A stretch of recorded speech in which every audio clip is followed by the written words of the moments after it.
तो अभी मैं तुम्हें तो बताने जा रहा हूँ, वो सुन के या तो तुम मुझे बेवकूफ़ समझोगे या तुम मेरे साथ हो लोगे। तो मैंने सारी चीज़ें लिख के रखी है, तो एक एक चीज़ मैं बताना चाहूँगा, ध्यान से सुनना। तो ट्विटर पे किसी बंदे ने कहा कि तो यार तुम्हें वियर्ड नहीं लग रहा है, डफर ब्रदर्स जिन्होंने 4 सीजन बनाए, जो एक ही छोटे छोटे डिटेल पर ध्यान देते हैं, उन्होंने सीजन 5 में बहुत सारे प्लॉट होल छोड़ दिए।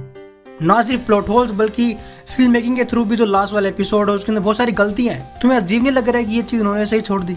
और जो इंटरव्यूज दे रहे हैं वो ऐसे दे रहे हैं कि उनका मन ही नहीं है, वो बस फैंस को टाल रहे हैं, वो ऐसे दिखा रहे हैं कि हम उन्हें हेट करें। और जब उसने ये लिखा तो अपने जो स्ट्रेंजर थिंग्स के फैंस है वो लग पड़े। तो उन्होंने सीजन 5 से बहुत सारी ऐसी डिटेल्स निकाली जिनसे ये लग रहा है कि स्ट्रेंजर थिंग का 9th सीक्रेट एपिसोड 7 जनवरी को रिलीज होगा। तो सबसे पहला कि जब ग्रेजुएशन वाला डे होता है उसमें सब ने ऑरेंज पहन रखा है, और 80s के 90s के अराउंड है ना, ग्रीन ही सबसे ऐसे यूजुअल था, बट सब ने ऑरेंज पहन रखा है।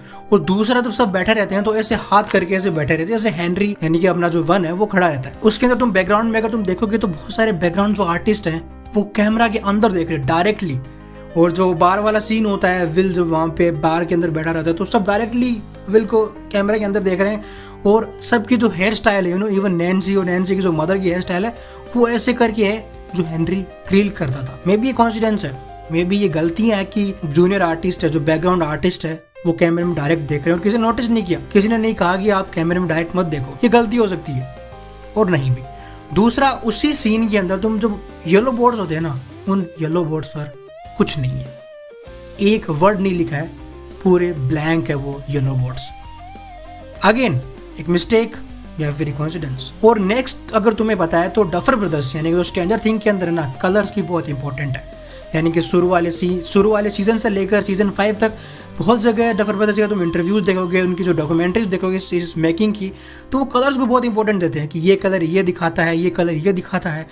बट उसके बाद भी जो डायलर का कलर होता है, यानी कि जो टावर होता है उसका डायलर का कलर होता है, वो सीजन 5 के एपिसोड 1 के अंदर तो पूरा ग्रे है, बट जो सोक जोक वाला जो एपिसोड होता है उसके अंदर वो डायलर रेड कलर का है। I mean, ऐसा भी नहीं कि वो बैकग्राउंड के अंदर है, मे भी गलती हो सकती है प्रोडक्शन के दौरान, बट वो क्लोजअप सीन है, दोनों ही सीन दोनों क्लोजअप है। तो अगर किस एडिटिंग रूम के अंदर 3 साल में सीजन 5 तैयार होकर बैठा तो किसी ने नोटिस नहीं किया कि यार वहाँ पे ग्रे था बट यहाँ पे रेड, मे भी गलती हो सकती है और नहीं भी। और इसी सीजन के अंदर जब वेकना के मेमोरीज के अंदर होली और मैक्स ट्रैवल कर रहे होते हैं एक मेमोरी दूसरी मेमोरी के अंदर, तब मैक्स कहते हैं कि ऐसी चीज़ें नोटिस करो जो अनयूजुअल है। तब होली जो राउंड वाला होता है उसका कलर नोटिस करती है कि वो येलो की जगह ग्रे और ग्रे की जगह येलो, और वो देख कर ही वो दूसरे मेमोरी के अंदर जंप करते हैं। तो जब वहां पे कलर इंपॉर्टेंट था तो यहाँ पे क्यों नहीं? अगली चीज है कि 11 और होपन काली को छुड़ाते हैं तो वो जो इल्यूजन क्रिएट करती है तब उसके राइट नोज से ब्लीडिंग होती है, जबकि हमने सीजन 2 के अंदर देखा था कि उसके लेफ्ट नोज से होती है, और इवन 11 और हेनरी और विल लेफ्ट नोज से। बट काली के उस पर्टिकुलर सीन में उसके राइट नोज से ब्लीडिंग होती है। कोइंसिडेंस, गलती और नहीं भी। अगली छोटी चीज है कि सीजन 4 के अंदर जब हेनरी इंट्रोड्यूस होने वाला था तब विल के बैकग्राउंड में स्कूल के अंदर बैठा रहता है, पीछे हेनरी लिखा होता है। और इसी सीजन के जब बेसमेंट के जो लास्ट वाला सीन होता है उसके पीछे एक बुक रखी होती है जिसके ऊपर लिखा है व्हाट्स इट। अगेन रेफरेंस हो सकता है फिर ऐसे रैंडम हो सकता है। और होपर जोइस को जो रिंग देता है एंडिंग के अंदर वो सेम ही रिंग है जो जोनाथन नैन्सी को देने वाला था। मे बी अगेन प्रोडक्शन की गलती हो सकती है और नहीं भी। और एक और चीज है कि स्टीव एंडिंग में बेसबॉल प्लेयर का कोच बनता है, बट अगर तुमने पूरा प्रीवियस सीजन 3 देखा होगा तो वहां पे स्टीव बेसबॉल खेल रहा होता है। और सबसे बड़ी मिस्टेक एपिसोड 8 के अंदर जब सभी टावर पे क्लाइंब कर रहे होते हैं तब लूकस और डस्टिन ऐसे खड़े रहते हैं, जब एबिस नीचे आ रहा होता है तो उसके तुम पीछे देखोगे ना तो पहले सीन में माइक उससे ऊपर चढ़ रहा और वो क्लाइंब कर गया पूरा, फिर वापस सीन एबिस के जब चेंज होकर वापस लूकस और डस्टिन की तरफ आता है, माइक वापस क्लाइंब कर रहा है। अगेन एक टेक में मिस्टेक हो सकती है। उसी सीन के अंदर जब सभी ऊपर देख रहे होते हैं ना, वहीं पे भी एक सीन में माइक वहां पे नहीं है, दूसरे सीन में माइक वहां पे है, फिर अगले सीन में वापस नहीं है। अगेन गलती हो सकती है। तो मैं बस मैं इतना कह रहा हूँ कि डफर ब्रदर्स जिन्होंने इतने सीजन्स बनाए, सब कुछ छोटे छोटे डिटेल पर ध्यान दिए, लास्ट वाले एपिसोड में इतनी गलतियां क्यों? मे भी हो सकता है कि रस करने के चक्कर में, खत्म करने के चक्कर में गलतियां हो गई हो, और मे भी एक सीक्रेट 9th एपिसोड हो सकता है जो कि 7 जनवरी को रिलीज होगा। और 7 को ही क्यों? क्योंकि बहुत सारी जगह 7 मेंशन है। सीजन 1 में जब सब D&D खेल रहे होते हैं एंड विल कहता है कि 7 नंबर 7 था और डेमोगोगन ने मुझे पकड़ लिया।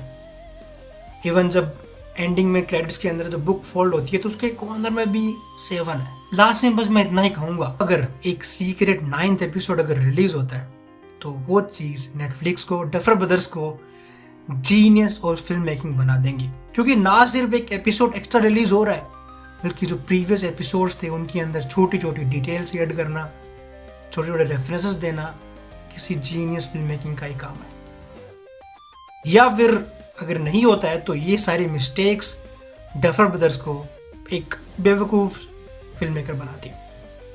क्योंकि कोई भी फिल्म मेकर ऐसी डिटेल्स मिस नहीं करता है कि जूनियर आर्टिस्ट कैमरा के अंदर देख रहे हैं, या फिर येलो बोर्ड्स पे कुछ नहीं है, या फिर माइक 2 बार क्लाइम कर रहा है, एक सीन में वो नहीं है, एक सीन में है। ये टेक्स की मिस्टेक एक अच्छा फिल्म मेकर कभी नहीं करता। तो जैसे मैंने कहा कि ये सुनने के बाद तुम या तो मुझे बेवकूफ समझोगे या तुम मेरे साथ बोलोगे। तो अगर तुम्हें इस पे और ज़्यादा डिटेल्स चाहिए ना, तो ट्विटर पे जाके कन्फर्मिटी गेट सर्च करना, #कन्फर्मिटी गेट, और सारी चीज़ें पढ़ लेना।